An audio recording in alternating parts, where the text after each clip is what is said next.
Olá amigos, muito boa tarde, graça e paz da parte de Jesus Cristo, nosso Senhor eterno.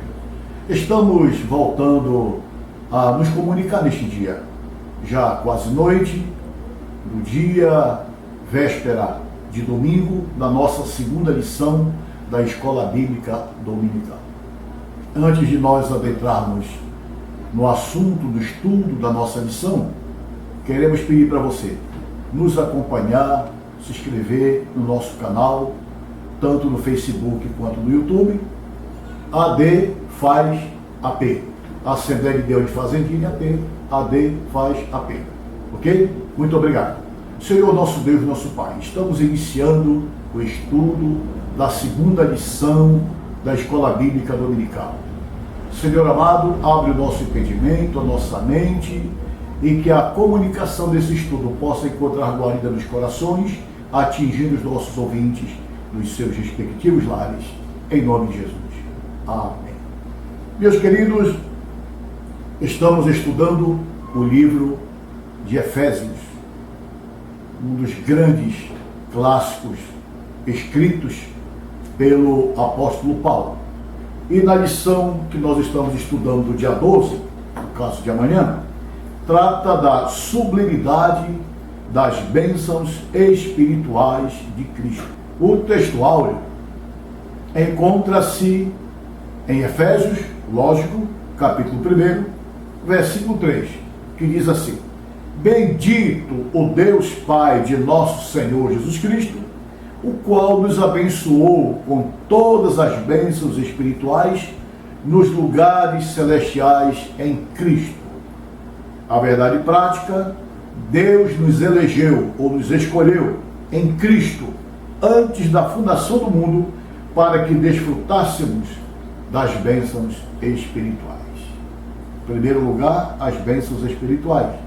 Já no segundo plano, em segundo lugar, as bênçãos materiais.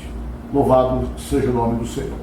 O texto, a leitura bíblica em classe, melhor dizendo, se encontra em Efésios, capítulo 1, do versículo 3, versículo 4 e versículo 9 ao versículo 14. Diz assim: Bendito Deus e Pai de nosso Senhor Jesus Cristo, o qual nos abençoou com todas as sortes de bênçãos espirituais nos lugares celestiais em Cristo. Como também nos elegeu nele antes da fundação do mundo, para que fôssemos santos e irrepreensíveis diante dele em amor, descobrindo-nos o mistério da sua vontade, segundo o seu beneplácito que propusera em si mesmo, de tornar a congregar em Cristo todas as coisas, na dispensação da plenitude dos tempos, tanto as que estão nos céus, como as que estão na terra. Nele, digo, em quem também fomos feitos herança, havendo sido predestinados, conforme o propósito daquele que faz todas as coisas, segundo o conselho da sua vontade, com o fim de sermos para louvor da sua glória, nós, os que primeiro esperamos em Cristo, em quem também vós estáis, depois que ouvistes a palavra da verdade, o evangelho da vossa salvação, e tendo nele também crido, fostes selado com o Espírito Santo da promessa, o qual é o penhor, a garantia da nossa herança, para a redenção da possessão de Deus, para louvor da sua glória. Maravilha! A nossa lição trata especificamente do versículo 3 do livro de Efésios, a sublimidade. Mas o que é sublimidade?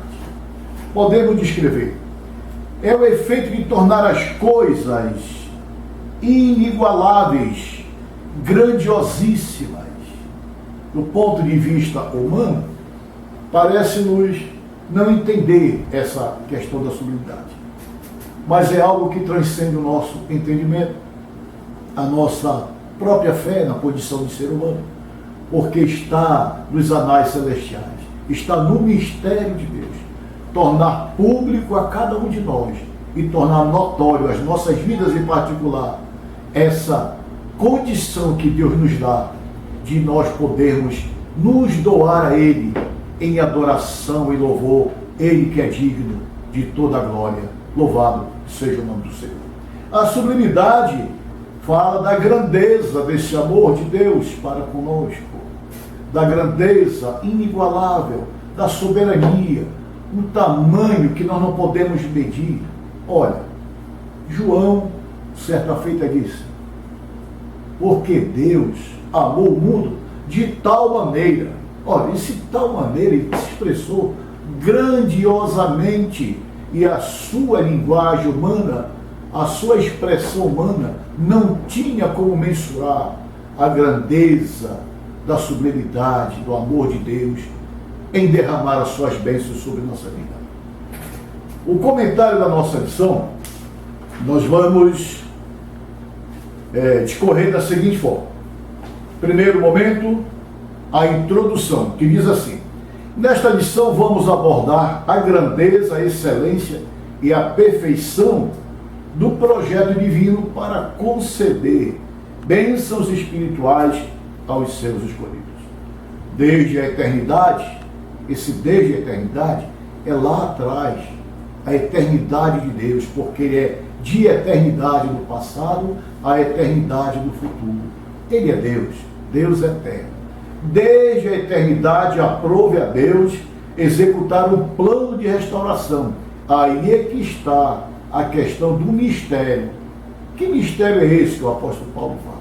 É esse o mistério de restaurar a humanidade. É o plano de reconciliação que Deus traçou lá na eternidade, no passado, já sabendo, na sua onipotência, onisciência e onipresença, e ainda na sua presciência, um dos grandes atributos de Deus, que o homem, na sua natureza falha, ele ia precisar de um plano de resgate, ele ia precisar de um plano de salvação, um plano de reconciliação com Deus, com o seu Criador. Por isso que na carta o apóstolo Paulo se mostra profundamente agradecido pela revelação do mistério, que estiver oculto desde os tempos antigos. Ele nos convida a louvar e a glorificar a Deus pela sua bondade e misericórdia. Tremendo isso para com os pecadores. É um amor sem igual, um amor que nós não podemos mensurar na nossa capacidade humana. O primeiro item da nossa lição fala da nova posição em Cristo. No passado, estávamos perdidos e condenados à morte eterna. No passado. Mas por sua infinita graça, um amor sem igual, Deus nos otorgou em Cristo o privilégio da salvação. Entendamos claramente que não foi por nosso mérito. Nós não tínhamos mérito nenhum. O homem decaído, estando no seu estado de pecado absurdo, não teria condição nunca, jamais, de entender o plano de redenção e de resgate de Deus. Mas isso, todavia, aconteceu pelo infinito amor da sua glória, pelo infinito amor da sua alma, para resgatar a obra-prima da sua criação. A doxologia, que é a manifestação de Cristo repleta em glória, nos diz que, ao expor os versículos de abertura da epístola aos Efésios, no seu capítulo 1, versículo 2, o apóstolo Paulo apresenta uma sequência de textos que se caracteriza pela verdadeira adoração e bondade ativa de Deus. Ele começa pela frase, muito bem clara: bendito, ou benedito, ou bendito, seja o Deus Pai de nosso Senhor e Salvador Jesus Cristo, onde bendito significa digno de louvor. O apóstolo dá sequência até o versículo 14, por meio de um maravilhoso tributo ao Eterno e suas muitas bênçãos concedidas aos homens. Então, este ato de resgate é para promover na natureza humana uma transformação, uma nova posição daquilo que nós éramos, pecadores, caídos, decaídos, distanciados, sem condição alguma de pagar os nossos pecados para bem da salvação. Mas pela infinita graça e misericórdia de Deus, um tributo eterno é erguido aqui em nome da sua misericórdia. Nesse trecho bíblico trata-se de um hino teológico de gratidão, caracterizado pela repetição do seguinte refrão: para louvor e glória da sua graça. Está no versículo 6, melhor dizendo, ou para louvor da sua glória. A glória do Senhor é eterna. Aquele ao qual devemos adorar está identificado na expressão, abre aspas, Deus e Pai de Jesus Cristo. Observe bem isso aqui. Além de Deus, primeira pessoa da Trindade, ele é Pai do Deus Filho. Deus e Pai de nosso Senhor Jesus Cristo. Seu Filho amado. Também operador, junto com o Pai e junto com o Espírito Santo, de toda a obra da criação. Todo o processo criativo, formatação do cosmos, do universo, e acima de tudo a criação do ser humano, segundo a sua imagem, segundo a sua semelhança. Deus e Pai de Jesus Cristo, aí é uma clara referência à Santíssima Trindade, com ênfase na natureza divina do seu Filho.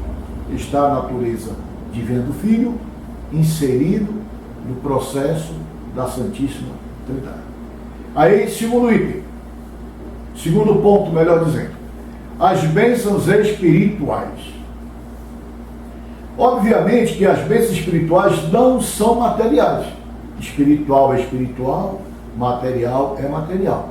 Não podemos confundir aquilo que Deus estabeleceu como espiritual e aquilo que Deus estabeleceu como físico, aquilo que Deus estabeleceu como metafísico, aquilo que Deus estabeleceu como material.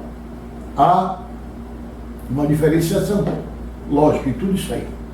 Isso, quando nós estudamos a matéria de lógica dentro da filosofia, ela vem diferenciando, particularizando essas questões todas, em que o indivíduo precisa entender que ele é físico, é metafísico, mas ele é espiritual e ele é material. Quadrante. As bênçãos espirituais, nós precisamos entender que são espirituais, diferentemente das bênçãos materiais. Isto é no reino espiritual. Essas bênçãos são mencionadas na longa passagem de Efésios, capítulo 1, do versículo 3 ao versículo 14. São 11 versículos que falam especificamente. Aí vamos encontrar tais como: Deus nos elegeu ou nos escolheu para sermos santos. Versículo 4.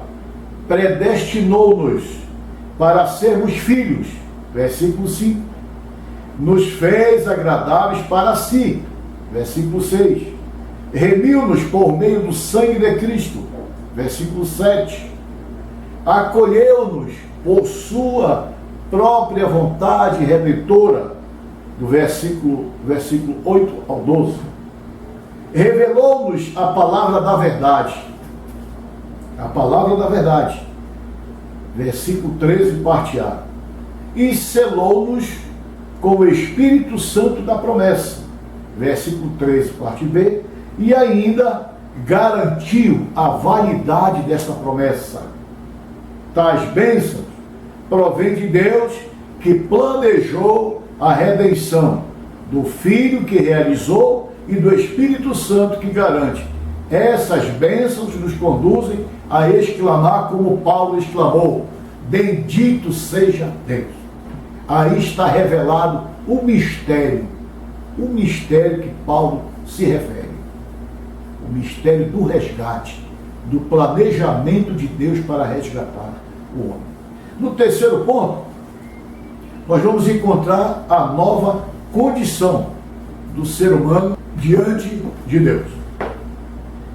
A expressão, abre aspas, em Cristo, fecha aspas, significa que somos abençoados com toda sorte de bênção espiritual, a partir de sua pessoa e obra realizada no Calvário. Nós recebemos essas bênçãos espirituais. Nós somos merecedores? Não. Mas Deus nos outorgou. Como se fosse uma forma consignada. Nos coloca também em condição. Nós precisamos estar em Cristo, na videira verdadeira. Precisamos entender e reconhecer o plano de salvação. Precisamos entender que o homem, por ser criatura de Deus, por ser um pecador, ele precisa de salvação. Precisa contar isso. Ele precisa entender isso aí. Precisa estar ligado na mensagem de salvação. Aí ele, pela fé, ouviu, creu, aceitou a Cristo como Salvador. Ele passa a estar inserido no processo em que Paulo está se referindo. Receber as bênçãos espirituais em primeiro plano. As demais coisas vos serão acrescentadas. Que são as demais coisas? As bênçãos materiais. Há hoje em dia uma inversão de valores na nossa construção da fé, na construção da nossa vida cristã cotidiana. A gente pede muito para o Senhor bênçãos materiais. Mas é pecado pedir bênção material? Não, não é pecado. Mas a epístola está nos falando que, em primeiro lugar, devemos buscar de Deus as bênçãos espirituais, através da salvação que nos foi otorgado lá no Calvário. Nem a propósito, estamos em plena semana de Páscoa, domingo de Páscoa. A Bíblia nos fala que num momento como este, Cristo estava no túmulo, na sepultura. Mas amanhã, ao estudarmos esta lição, nós vamos nos alegrar, porque Cristo já vai estar ressuscitado. Cristo vai ressuscitar, na história bíblica, ao amanhecer do domingo. Na nossa vida ele já ressuscitou. Ele está intercedendo por nós, à direita do Pai. Louvado seja Deus para sempre. A partir de sua pessoa, Cristo, toda a obra realizada no Calvário, ela torna possível na nossa vida. Relaciona-se ainda com a nossa experiência e conversão a Ele, a Cristo. Essa nova vida é conferida somente para quem está em Cristo, quem está inserido em Cristo, quem está enxertado na videira verdadeira. Isto é, o oposto da antiga vida que estudamos. A vida de pecado, a vida de miséria, a vida desligada de Deus, desgarrado do Senhor. É o Adão, o velho homem, o velho Adão, escravizado pelo pecado. E o velho Adão proporcionou isso, a escravidão do pecado. Desse modo, não andamos mais em trevas, o antigo homem, mas agora andamos como filhos da luz.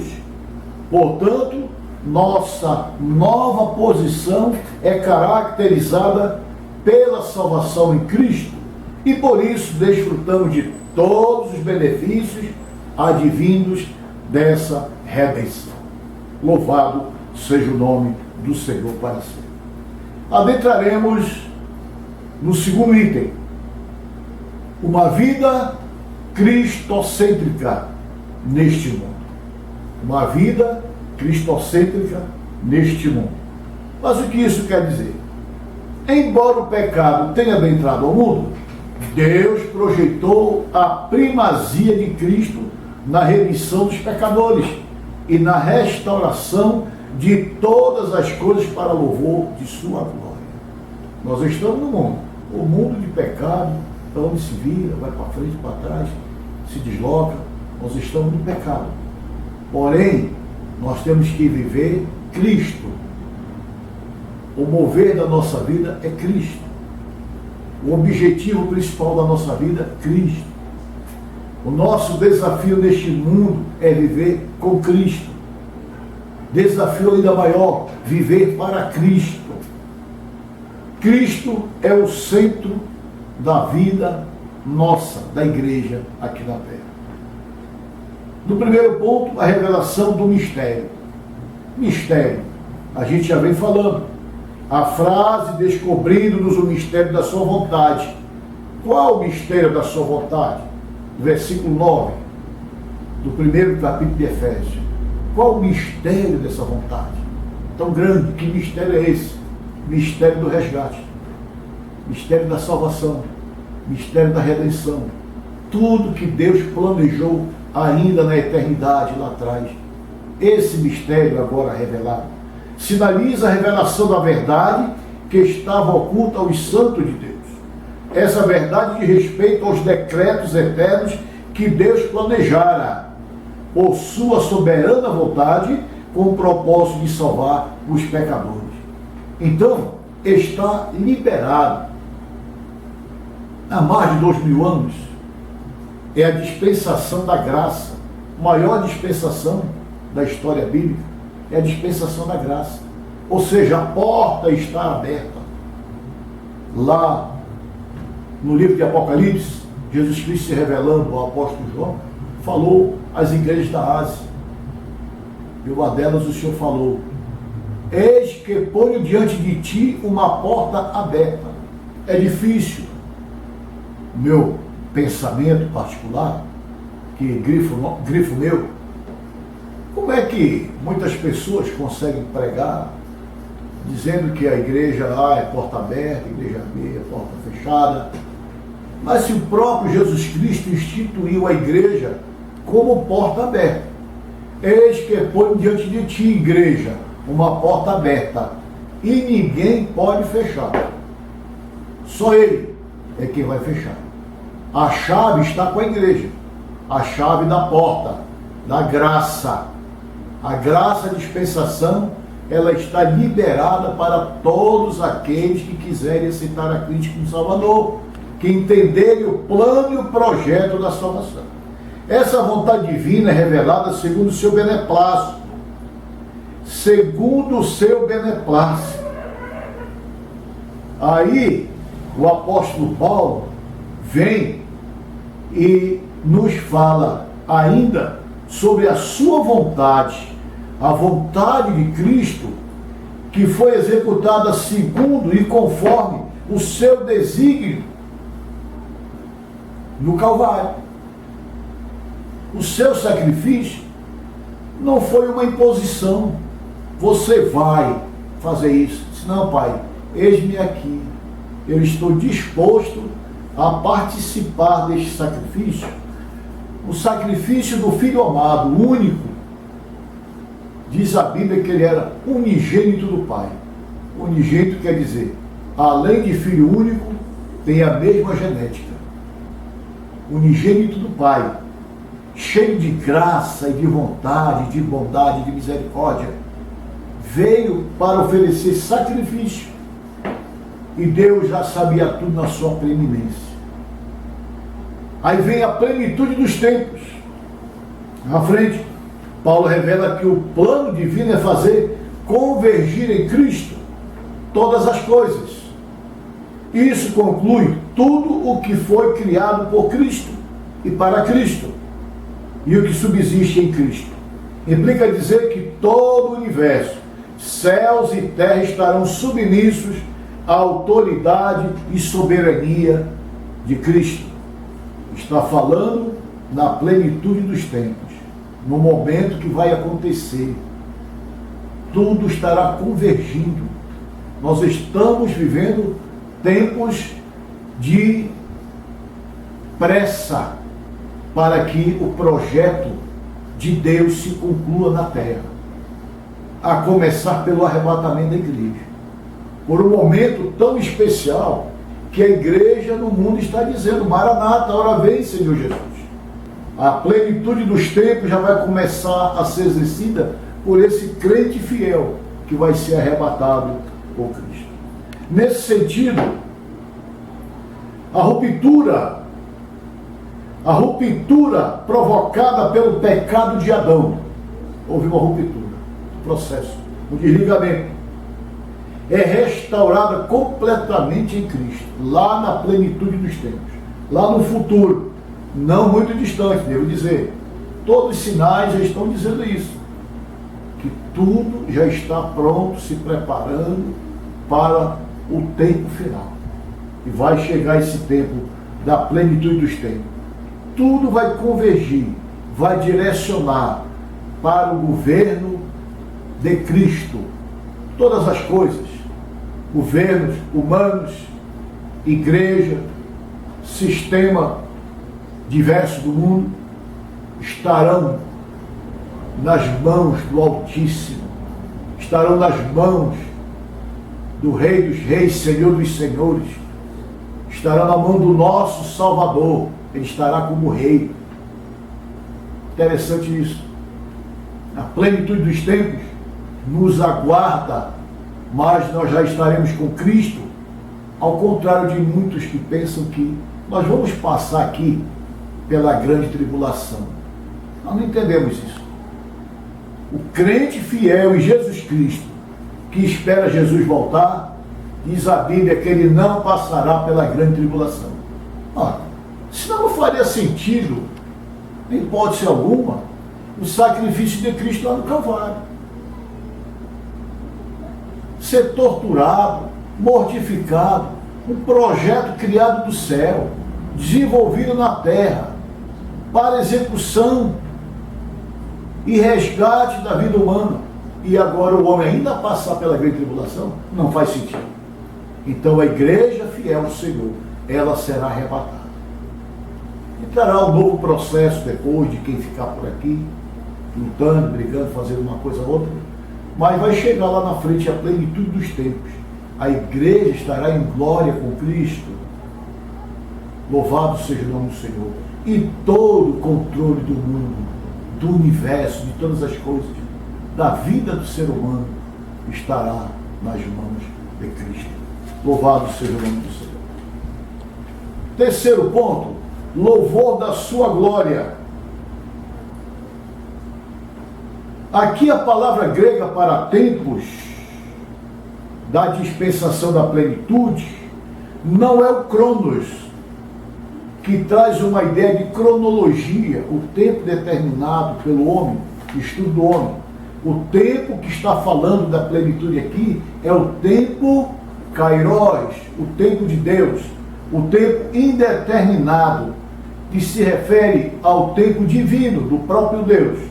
Nós não temos condição de enumerar, de mensurar esse tempo, mas está no tempo de Deus, na eternidade de Deus. O apóstolo Paulo enfatiza que as bênçãos são destinadas aos crentes judeus e gentios, que formam a igreja. Primeiro povo, judeu. Segundo povo, gentio.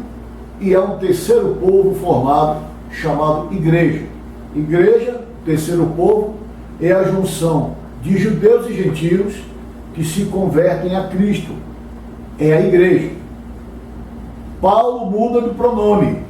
Nós, ele, os judeus, para vós, incluindo os gentios, do qual ele também já se inclui, porque ele agora é nova criatura em Cristo Jesus. Ele ratifica ou confirma, igualmente, que o propósito da eleição não é outro senão louvar e glorificar a Deus. O nosso propósito aqui na terra, que Deus nos chamou, para o propósito de glorificação a Deus, na sua essência, na verdade, louvar a Deus com a nossa alma.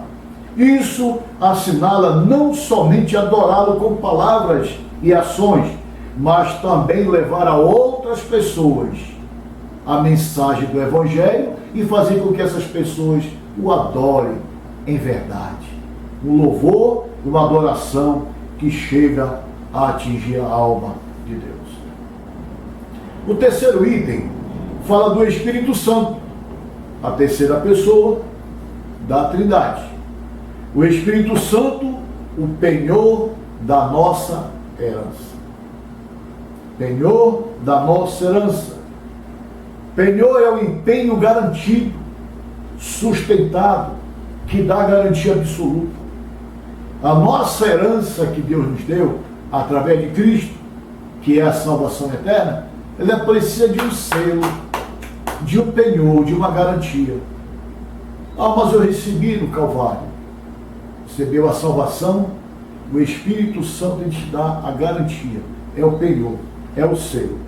O Espírito Santo desempenha importante papel no plano de salvação idealizado por Deus Pai. No primeiro ponto, fala-nos do selo do Espírito Santo. Aquele que ouve a palavra de Deus, preste bem atenção, aquele que ouve a palavra de Deus, o Evangelho da salvação, e que por meio da fé se rende a Cristo, recebe o selo do Espírito Santo no momento da sua conversão. Diferente do batismo do Espírito Santo. Batismo é revestimento de poder. Aqui ele recebe o selo do Espírito Santo. Mas por que ele recebe o selo do Espírito Santo? Porque é o Espírito Santo que vai fazer todo o processo de transformação da vida daquele indivíduo. Ora, vejamos, o cidadão passa 20 e 25 anos no mundo jogado prostrado, fumando, passa ali, ouviu a mensagem, creu, aceitou a Jesus.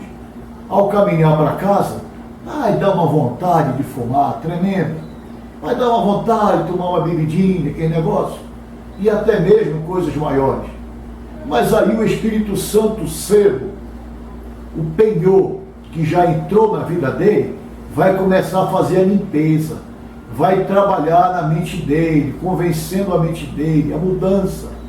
É o processo de limpeza que o Espírito Santo vai fazendo através da lavagem com a água, que é a palavra de Deus. A Bíblia Sagrada, a palavra de Deus é água que lava, que limpa, que edifica. Aí ele se torna limpo. Nos tempos bíblicos, o selo era usado como sinal de propriedade e posse pessoal. Ao conceder o Espírito Santo ao crente, Deus identifica os que pertencem a Cristo, pois o Espírito testifica daqueles que são filhos de Deus. Paulo escrevendo aos Romanos, no capítulo 8, versículo 9, 15 e 16. E o maligno não lhe toca. Assim, a terceira pessoa da Santíssima Trindade, no caso o Espírito Santo, tem o papel fundamental de regenerar, purificar e santificar o pecador. Daí a importância do selo, do penhor. Ele vai dar a garantia da salvação, fazendo todo o processo de santificação, de purificação e regeneração. E que também produz no crente o verdadeiro relacionamento com Deus, por meio do conjunto do fruto do Espírito Santo. A fé, a mansidão, a temperança, o amor, e aí vai. Um conjunto que está escrito no livro de Gálatas, capítulo 5, versículo 22, versículo 23. No segundo ponto, o penhor da nossa herança. O termo grego arrabon pode ser traduzido como depósito, lugar onde se guarda, ou então depósito que se antecipa, dando garantia. Eu quero, por exemplo, alugar uma casa. O que é que dá garantia que vai alugar aquela casa? Eu chego e pago o depósito do aluguel. É a primeira parcela, é a entrada. Eu estou garantindo e fazendo a reserva de que aquilo ali vai me pertencer. Estou pagando antecipadamente. Então, é a garantia. Ou ainda pode ser traduzido como primeira parcela. A palavra tem origem semítica e era usada da transação comercial ou transações comerciais para assegurar o preço e garantir o pagamento de algo. Paulo ensina que o Espírito Santo é o depósito que garante a nossa herança em Cristo, a herança da salvação. Tudo isso significa que aquele que tem o selo do Espírito Santo tem a salvação garantida. Até porque o Espírito Santo que habita na vida de cada crente é quem vai levá-lo ao céu, o pneuma, no dia do arrebatamento. Ele vai nos transportar ao céu. Ele não ficará mais nessa terra. Quando a igreja for arrebatada, ele certamente estará conduzindo a igreja ao encontro do Senhor dos Exércitos. Mas isso não quer dizer que o crente está salvo para sempre. Isso não quer dizer. Pode o crente perder a sua salvação? Pode sim. A própria palavra de Deus diz: guarda o que tens, para que ninguém tome a tua coroa. Segura esta herança que foi te dada, que alguém pagou, te entregou, e agora foi pago, penhou através do Espírito Santo. Guarda, para que tu não venhas a perder, para que ninguém tome a tua coroa. Louvado seja o nome do Senhor. E para concluir a lição, nosso estudo de hoje, nossa porção da Epístola aos Efésios, o plano divino revelado resulta na reconciliação do ser humano com Deus por meio de Cristo e na restauração de todas as coisas visíveis e invisíveis. Ambos os propósitos devem redundar em louvor e glória ao Deus eterno. Entendemos e entendamos perfeitamente que se trata do plano maravilhoso de Deus para resgate do homem. Um plano que foi gerado no coração de Deus na eternidade lá atrás, para a eternidade, para os tempos vindouros. Nunca foi intenção de Deus deixar o homem, a obra-prima da sua criação, após o pecado, jogado ao erro. Não, nunca foi para isso. Deus criou o homem para adorá-lo. Deus criou o homem para que pudesse, com o fôlego de vida que Deus lhe deu, adorá-lo sem cessar, todos os dias da sua vida. A natureza que se construiu pecaminosa no homem, ela fez essa ruptura, rompeu o relacionamento. Mas Deus não deixou o homem só. Gerou, formou um projeto, e esse projeto executado no Calvário por Cristo Jesus, deu a mim e a você o direito de sermos chamados filhos de Deus e escolhidos pelo sacrifício do Calvário. Não esqueçamos de entender a sublimidade das bênçãos espirituais em Cristo Jesus para com a nossa vida. A primeira versão é exatamente o entendimento de que a bênção sublime, a bênção inigualável que Deus tem para a vida do ser humano é exatamente o plano de salvação, o mistério da vida eterna. Finalizando o estudo da nossa lição, repetindo o textual: bendito o Deus e Pai de nosso Senhor Jesus Cristo, que nos tem abençoado com toda a sorte de bênçãos espirituais nas regiões celestiais em Cristo. Assim Ele nos escolheu e nos predestinou para uma vida eterna. Senhor nosso Deus, te agradecemos neste dia pelo maravilhoso estudo da lição, Senhor, da nossa salvação, vida eterna e da sublimidade que temos que ter para com as bênçãos de Deus da nossa vida. Abençoe nosso irmão que está assistindo, a nossa irmã, nossos irmãos em Cristo que estão assistindo o estudo desta lição. Deus nos abençoe em nome de Cristo Jesus. Amém.